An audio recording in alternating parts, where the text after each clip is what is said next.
Okay, in this part of the film, let me show you how we build up this figure. As you can see here, the figure was built before the painting was done. We take strips of mounting card, or card mat as they say in America, and I bent them in loops with strips of card, and then I glue those onto the surface, either using PVA glue or silicone sealer.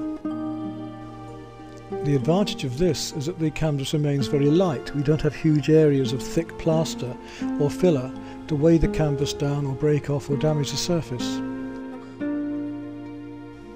For areas with a sharper angle or a larger lump, then we can use thinner strips of card, and as you'll see here shortly, after using these large pieces of card to give a more gentle slope across her body, I then crisscross with smaller strips to work the area of the breasts.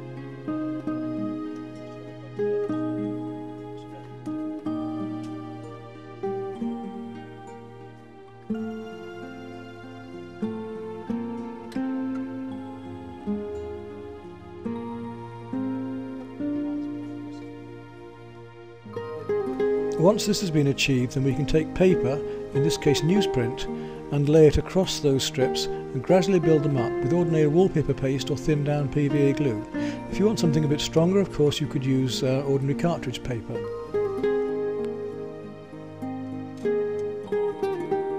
This in itself forms quite a strong surface, almost as strong as plastic, because after all the PVA glue is a form of liquid plastic.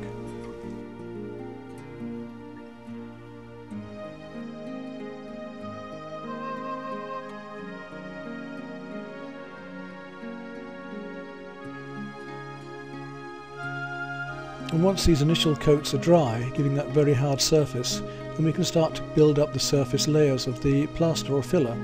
I use polyfiller most of the time, but there are other powders and fillers you can use. If you want to make them more plastic or pliable, then add some more PVA glue to this. Not only will it adhere better, but it makes it more pliable and it's less likely to break off.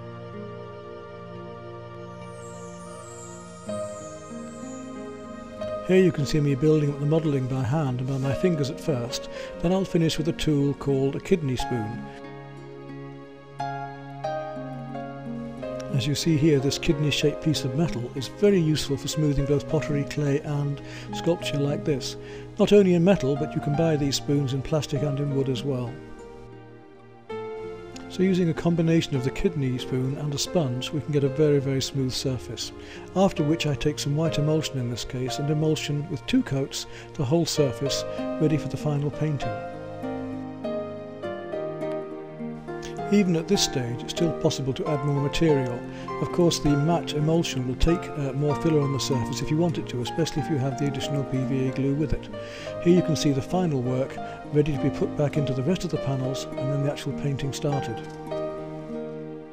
Once I had fitted the smaller panel, you can see I built over the shoulders and added further texturing to link it into the rest of the painting. Here's a brief glimpse of the final work, but now let's see how all of this painting was done. Let's lead into that.